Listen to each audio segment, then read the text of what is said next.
আমার একমাত্র ননদটা যে আমাকে কি পরিমাণ জ্বালায়, কিছুদিন যেতে না যেতেই তার আমাদেরকে দেখতে মন চায়। সত্যি কথা বলতে আমাদেরও সেম। এই জ্বালানোটা আসলে বিরক্তিকর জ্বালানো না, এটা হচ্ছে ভালোবাসার জ্বালানো। একদম নিজেদের গাছের ফ্রেশ কলা নিয়ে যাচ্ছিলাম ননদের মেয়ের জন্য। আরো কি কি নিয়েছি সেগুলোও বলবো। আরশান তো ঘুম থেকে উঠেই রেডি না হয়ে মামুনির বাসার উদ্দেশ্যে রওনা দিল। আমার শ্বশুরবাড়ি থেকে আমার ননদের শ্বশুরবাড়ি মাত্র 10 মিনিটের ডিস্টেন্সে। ঢুকতেই দেখি আমার ননদের একমাত্র মেয়ে শেহরিন তার আরশান ভাইয়ের জন্য সে ওয়েট করছে। আমি একটু শেহরিনের সাথে প্র্যাঙ্ক করছিলাম যে আজকে আরশানকে নিয়ে আসিনি। দেন অনেকক্ষণ পর তার ভাইকে দেখে সে এত বেশি খুশি হয়েছে। আরশানের আপি তো আরশান বলতে পাগল। আর এদিকে তার মামুনি দরজা থেকেই ওয়েট করছে যে কখন তার ভাইয়ের ছেলেটা আসবে। আমার ছেলে তো সারাদিন একটা মুড একটা ভাব নিয়ে থাকবে, তার মুখে হাসি ফুটানো অনেক ডিফিকাল্ট। যে দেখে আমার ননদ নিজের হাতে অনেক কিছু রান্না করেছে। আর এদিকে আমি ওর জন্য হাঁস রান্না করে নিয়ে এসেছিলাম। অনেকদিন যাবত বলছিল যে আমার হাতে হাঁস খাবে।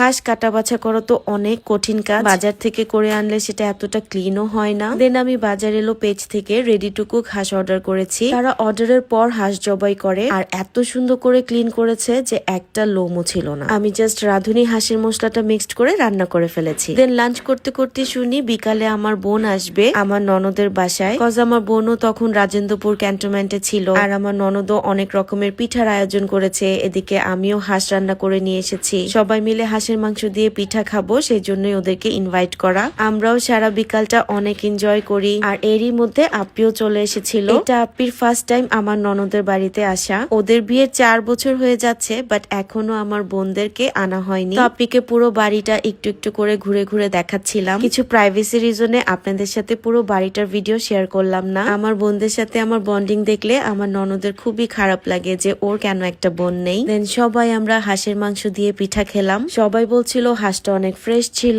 একটাও লোম ছিল না, আরো কত কি। বাট আমার রান্নাটা যে মজা হয়েছে সেটা আর কেউ বললো না। যাই হোক, নিজে সুনামকে আর নিজে করা যায়। সবাই মিলে এত এনজয় করেছি যে ভিডিও নিতে আর মনে নেই। তো আজকে এই পর্যন্তই, দেখা হবে নেক্সট কোনো ভিডিওতে।